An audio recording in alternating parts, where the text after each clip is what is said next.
ምርጫው አገሪቱን ዛሬ ካለችበት አሳሳቢ ሁኔታ እጅግ ወደ ከፋና የባሰ አደጋ ውስጥ ይከታታል የሚል ስጋት አለኝ ያለው መድረኩ በበርካታ የሀገሪቱ አካባቢዎች የማይካሄድ በመሆኑ ምክንያት በርካታ የሀገሪቱ ዜጎችና አካባቢዎችን ከፖለቲካ ውክልና ውጭ እንደሚያደርጋቸው አመልክተዋል። መድረኩ ከዚህ በፊት በተካሄዱት ምርጫዎች የኢትዮጵያ ሕዝብ ብዙ ልምድና ትምህርት የወሰደባቸው አጋጣሚዎች ቢኖሩም በ2007 ዓ.ም በተካሄደው ሀገራዊ ምርጫ ኢህአዴግ ሁሉንም የፓርላማ መቀመጫ ማሸነፉን ባወጀ ከ6 ወራት ባልበለጠ ጊዜ ውስጥ አገሪቱ ወደ ሁለንተናዊና ድንገተኛ ብጥብጥ ስትገባ መታየቱን አመልክቷል። አሁንም ከዛ እጅግ ወደ ከፋና ምናልባትም እጅግ ወደ ባሰ ቀውስ ውስጥ ልትዘፈቅ ትችላለችም ብሏል። የጋራ መድረኩን ጋዜጣዊ መግለጫ ያቀረቡት የሰብአዊ መብት ተሟጋቹ አቶ ያሬድ ኃይለማርያም ናቸው።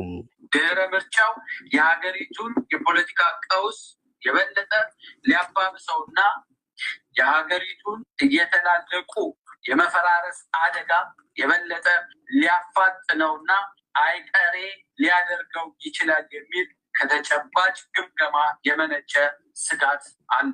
የጋራ መድረኩ የወቅቱ የሀገሪቱ የህልውና ችግር ሁሉን አቀፍ የሆነ የሽግግር መንግስት ከማቋቋም ባነሰ በአንድ ገዢ ፓርቲ ጥረትም ሆነ የተለመደ የይስሙላ ባለው ምርጫ በማካሄድ መፍትሄ ሊያገኝ እንደማይችል በዚሁ ጋዜጣዊ መግለጫ ላይ አብራርተዋል። አቶ ያሬድ አይናችን እያየ ሀገራዊና ህዝባዊ ህልውናችን ከማጣታችን በፊት ሰሚ የለሽ የለውጥ ጥያቄ በማቅረብ ሳይሆን በሰላማዊ ህዝባዊ ቢተኝነት ትግል አገዛዙን አስገድደን የሰላማዊና ዲሞክራሲያዊ የሽግግር ጥያቄን እንዲቀበል ማድረግ ወይም ከስልጣኑ ተወግዶ በአዲስ የሽግግር መንግስት እንዲተካ በማድረግ ህልውናችንን ከጥፋት መታደግ ከፊታችን ያለ ብቸኛ መፍትሄ። በሌላ በኩል የምርጫ ሂደቱን በተመለከተ የጠየቅናቸው የፖለቲካ ተንታኝ አቶ አያና ፈይሳ የምርጫ ዝግጅት ሂደቱ እጅግ አመርቂ ስራ የተሰራበት እንደሆነ በተሳትፎም እስከዛሬ ታይቶ የማይታወቅ ቁጥር የተመዘገበበት እንደሆነ ይናገራሉ።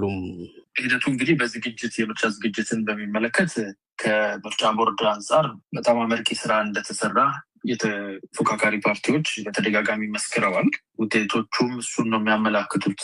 ሁሉም ተፎካካሪ ፓርቲዎች እና ትብብሮቻቸው የፈረሙበት ሰነድ እንደሚያመላክተው 47 በላይ ምርጫ ፓርቲዎች እንደሚሳተፉ ከ50 ሚሊዮን በላይ የሚሆን ህዝብ ደግሞ ለመምረጥ እንደተመዘገበ የሚያሳይ ነው እና እስከዛሬ ድረስ ታይቶ የማይታወቅ ቁጥር ነው ይሄ።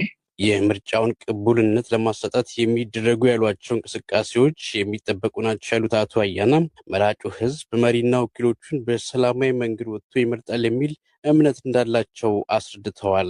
ይህን ምርጫ ሌጂቲመሲ ማሳጣት፣ ዲሌጂቲማይዝ ማድረግ የሚፈልጉ አካላት አንዳንድ ቦታዎች ላይ የተወሰነ ነገር እንቅስቃሴ ሊያደርጉ እንደሚችሉ ራሱ የምርጫ ቦርድ ያወጣው የሪስክ አሴስመንት ወይም ደግሞ የአደጋ ግምታ እይታ አለ። አረንጓዴ፣ ቢጫ፣ ቀይ አድርጎ በቀለም መጠን ያስቀመጣቸው ቢጫዎቹና ቀይ የሆኑት ቦታዎች ላይ አንዳንድ አነስተኛ ነገሮች ልናይ እንችላለን። እነሱን የማጋነን እና ሚዲያ ላይ ምርጫውን ቅቡልነት የሌለው ለማስመሰል የሚሰሩ ስራዎችን የሚጠበቁ ናቸው፣ የሚተነበዩ ናቸው።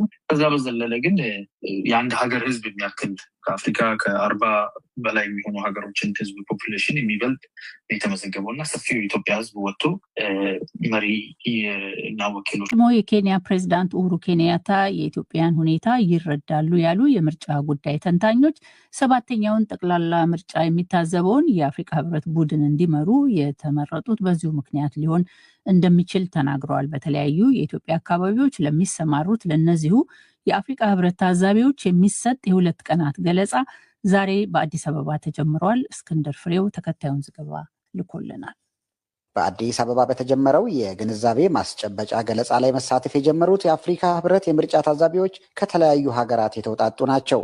የአፍሪካ ህብረት የምርጫ ታዛቢዎች የሥነ ምግባር መመሪያ፣ የጸጥታ ጉዳይ ግንዛቤ፣ በሀገሪቱ ያለው የፖለቲካ ምህዳር፣ የቅድመ ምርጫ ግምገማ ግኝቶችና ሌሎች ነጥቦች በ2 ቀናት ገለጻ የሚተኮርባቸው ነጥቦች መሆናቸውን የአፍሪካ ህብረት አስታውቋል። የታዛቢ ቡድኑ መሪ የሆኑትን የቀድሞውን የኬንያ ፕሬዝዳንት ኡሁሩ ኬንያታን በመወከል የተናገሩት የቡድኑ ምክትል መሪና የቀድሞው የናይጄሪያ የውጭ ጉዳይ ሚኒስትር ጄፍሪ ኦኒያማ ናቸው። የታዛቢ ቡድኑ አባላት በኢትዮጵያ ቆይታቸው ገለልተኛ፣ ደፋር፣ ለስራቸው ቁርጠኝነት ያላቸውና ታማኝ እንዲሆኑ ጥሪ አቅርበዋል። ኬንያታ በዛሬው ስነ ስርዓት ላይ ባይገኙም የቡድኑ መሪ ሆነው መሾማቸው የኢትዮጵያን ሁኔታ መረዳት ከመቻላቸው ጋር የተገናኘ መሆኑን ተንታኞች ይገምታሉ። ቺካ ቻርለስ አኔክዌ በአፍሪካ ህብረት የፖለቲካና የምርጫ ድጋፍ ክፍል ያገለገሉና የዚምባብዌን ምርጫ የታዘበው የህብረቱ ቡድን የቴክኒክ ጉዳይ መሪ የነበሩ ናቸው።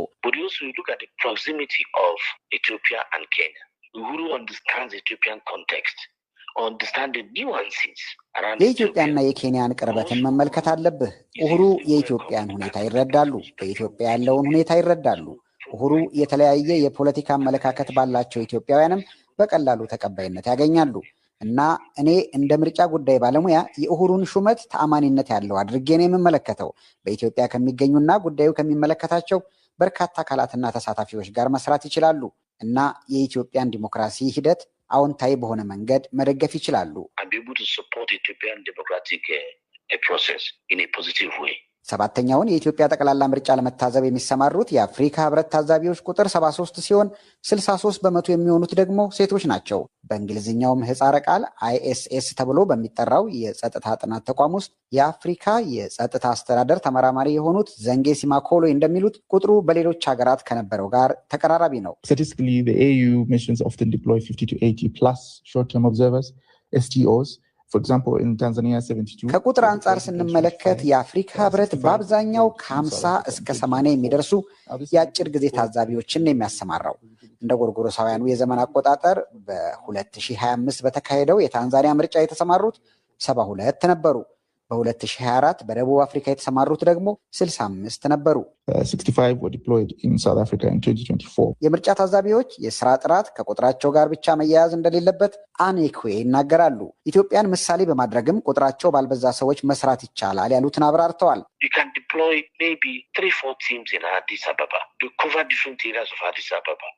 በአዲስ አበባ ምናልባት 2-3 ቡድኖች ታሰማራለህ የአዲስ አበባን የተለያዩ አካባቢዎች ለመሸፈን።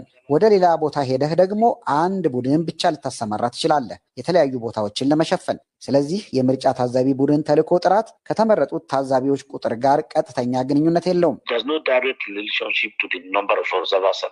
ህብረቱ የምርጫ ታዛቢ ቡድኖች ወደ በርካታ ሀገራት ማሰማራቱን አዎንታዊ ሲሉ የገለጹት ተንታኞቹ ቡድኖቹ መዋቅራዊ ከሆኑ ችግሮች ይልቅ የድምፅ አሰጣጥ ሂደትና የመራጮች ምዝገባን በመሳሰሉ የአሰራር ሂደቶች ላይ ማተኮራቸው ግን እንደ ተግዳሮት የሚታይ